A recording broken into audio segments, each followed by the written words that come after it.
Okay, so this next point then is looking at how scrutiny and criticism through the media have increased over time.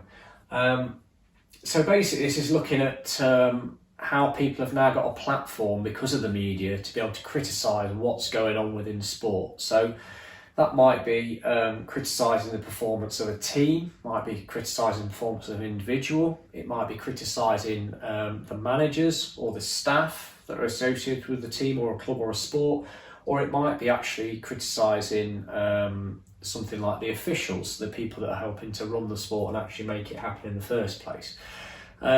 How has this been able to happen then? Well, it's because the media has kind of changed over time and has changed fairly rapidly in kind of more recent times. So some examples then of how it's been able to happen then. So on TV and things like that, you've got more camera angles and replays happening than ever.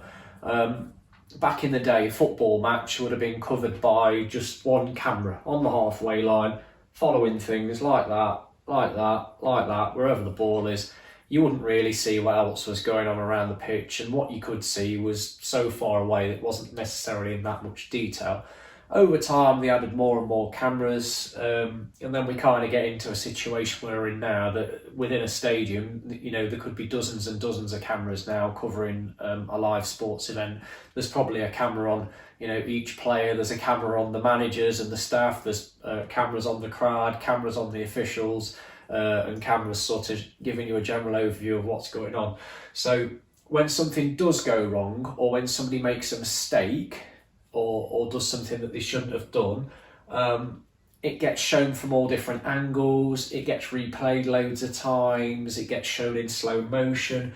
We've also got the fact now that things are in HD or possibly in 4K, so you can see more detail than you've ever been able to see before as well, and people can pause things, rewind them, and basically criticise things to the nth degree. Tiny little mistakes that you may have not noticed in the past, people can now make this big thing of them because you can see it from all different angles, whereas the person who was actually on the pitch performing had to make a split-second decision, and you either get that decision right or you get that decision wrong, and then you have to kind of move on for it. But for the media and the people that are looking to criticise, they can home in on these little mistakes or these things that have gone wrong, and whip them up into this much bigger issue or this much bigger problem.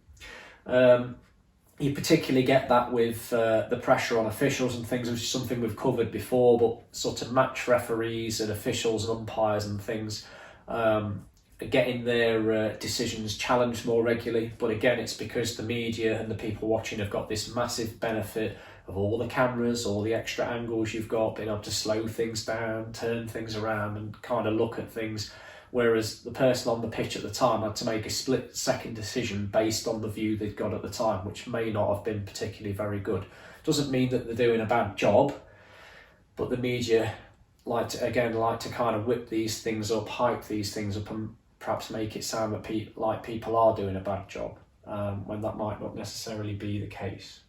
Okay, you've then got obviously pundits being people that will be analysing things. So if you're watching a live sports event, there'll normally be somebody sat there in a studio, might be actually helping to commentate on it and picking out mistakes and scrutinising things as they go along, because basically that's their job. Their job is to pick fault, and to maybe talk about how they might have done things differently, because that's entertaining basically. If you've ever watched something like Match of the Day on a Saturday night, you'll notice that, you know, at the end of the games they pause things, they show you where players were stood, and they start moving players around and saying this person should have been stood here, this person should have been stood here, this person don't know what they're doing and they've left this massive gap and allowed this to happen, blah blah blah. So pundits whip up the frenzy as well, and the criticism and things. Also, what you get, another branch of the media is radio. So you get football phone-ins. Now, football phone-ins have been happening for years and years. They're not a new thing, but basically when people go to watch their local football team or their local sports team play, normally what tends to happen on local radio and on national radio is that there will be a football phone-in afterwards, where all the fans can kind of vent their frustrations live on the radio, and they'll phone up and say, oh, I think this is a disgrace, that's a disgrace, the manager needs to go, we've lost 3 games in a row now, etc, etc. And people kind of vent the frustrations, and obviously there'll be a lot of people listening to that, and that can kind of cause a bit of a swell in people's opinion, perhaps swaying one way or the other about whether a manager should stay or go, or, you know, is a player really as good as people have made out because they've made a mistake the last couple of games, and people in the football phoning have really focused on it, and maybe we should now sell that player. So this criticism and this scrutiny, as a result of the media, you know, it can potentially increase it. Now, the big thing that's really changed things in recent times is your social media, particularly something like Twitter, because on something like Twitter, it might be that the individual sports star or sports performer you want to criticise, you can actually go onto their account and you can criticise them. Not to the face, it's not like me walking down the street and going up to them and saying, oh, I don't think you're very good at your sport. But basically, people on social media become kind of keyboard warriors, don't they? And they'll say whatever they like because they can hide behind the little keyboard in the bedroom somewhere. And people do say quite a lot of really, really hateful things. The problem with it is that potentially you've got millions and millions of people all around the world being able to see all this scrutiny and this criticism. So let's say you've got a sports star who's, you know, going through a bad patch or something like that.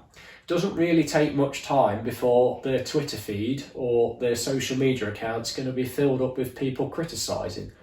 And then other people are going to see that, they're going to kind of jump on the bandwagon, and it can kind of snowball and make things appear much worse than they are, when actually it was just, you know, somebody making honest mistakes, which through their training they would hopefully correct for next time. But social media doesn't take that into account. And people, when they're typing, especially when they've not got to say things to people's faces, will type pretty much whatever they like. It's not just Twitter where you'll see that, you'll also see threads on Facebook and other social media platforms as well. But the problem, like I say, with the social media is that basically once you've written something and you want to criticise somebody, it can potentially be seen by millions of people, and people can latch onto it, and there can be that snowball effect. So what does this mean then? Well, it just basically means that over time, the pressure on players, managers and officials is just slowly ratcheting up and up and up, because people know now that if they make a mistake, it's going to be picked up by pundits who are going to talk about it during the game. That's going to be picked up by fans who are then going to be on the football phoning after the game moaning about things and saying the manager should be sacked. And then people are going to massively kind of get on board with social media and criticising through those channels as well.